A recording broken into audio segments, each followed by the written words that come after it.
بسم اللہ الرحمن الرحیم۔ میں مختصر تدبیر پر بات کرنا چاہتا ہوں۔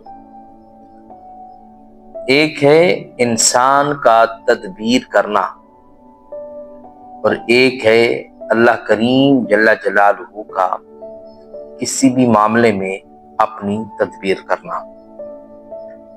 انسان کی تدبیر ہمیشہ نامکمل رہی ہے، اس کے مقابلے میں اللہ کریم جل جلالہ کی تدبیر مکمل بھی رہی ہے اور کامیاب بھی رہی ہے۔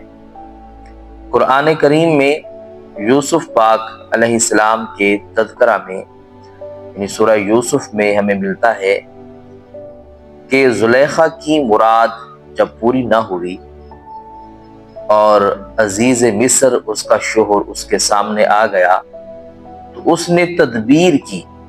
تدبیر کیا کی کہ یہ رسوائی کا دھبا یوسف علیہ السلام پر چلا جائے، اور فوراً ہی اپنے شوہر کو وہ بات بتائی جو تھی بھی نہیں، کہ وہ یہ بتانا چاہتی تھی کہ یوسف علیہ السلام گنہگار ہیں، آپ اسے سزا دیں یا پھر اس کو آپ قید میں ڈال دیں۔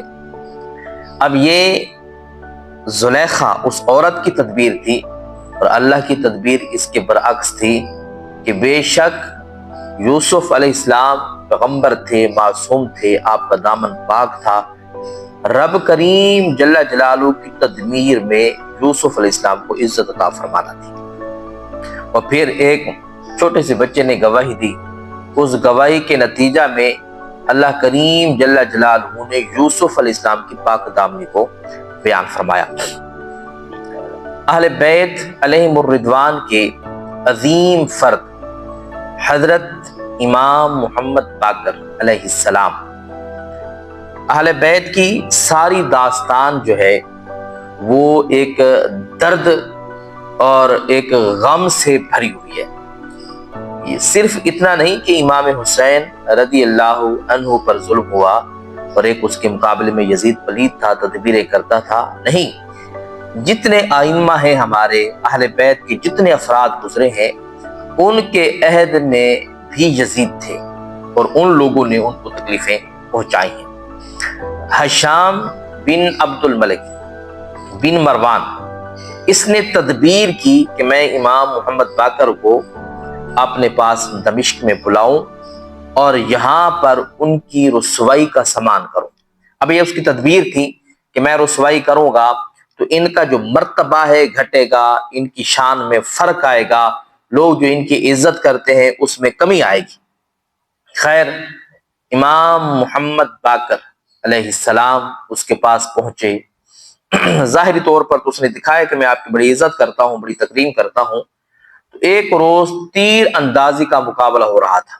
اب اس کے دل میں یہ تھا کہ اہل بیت کے فرد ہیں، یہ تو راتوں کو کھڑے ہو کر نمازیں پڑھاتے ہیں، دین کو دنیا کو تعلیم دیتے ہیں، انہیں کیا پتا کہ گھڑ سواری کیا ہوتی ہے، انہیں کیا پتا کہ تیر اندازی کیا ہوتی ہے۔ اب اس کی تدبیر یہ تھی، لیکن اللہ کریم جل جلالہ کی تدبیر کچھ اور ہے۔ بے شک ہر عہد کے یزید نے انہیں گھٹانا چاہا اور ہر عہد کے اندر ان کی عظمتوں کو رب بڑھا رہا تھا، ان کی شانوں کو اللہ کریم جل جلالہ بلند کر رہا تھا۔ تو وہ کہتا ہے کہ اے امام، آپ بھی تیر اندازی کر کے دکھائیں، دیکھتے ہیں کہ آپ کتنے بڑے تیر انداز ہیں۔ یعنی نیت وہی تھی کہ ان کو چلانا نہیں آئے گا، ان کا نشانہ ٹھیک لگے، لوگ ہنسیں کے تضحیک کریں گے اور یہ رسوا ہو جائیں گے۔ حضرت امام محمد باقر علیہ السلام نے آپ نے نشانہ بنایا، کہتے ہیں کہ 11 نشانے لگائے اور 11 ہی اپنے نشانے پر لگے، یعنی ایک بھی مس نہ ہوا، سب کے سب اپنے نشانہ پر پہنچ گئے۔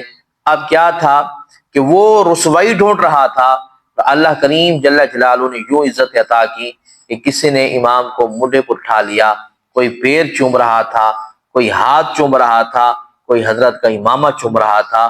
یوں رب کریم جل جلالہ نے اس میدان میں بھی اہل بیت کے امام کو عزت عطا فرمائی۔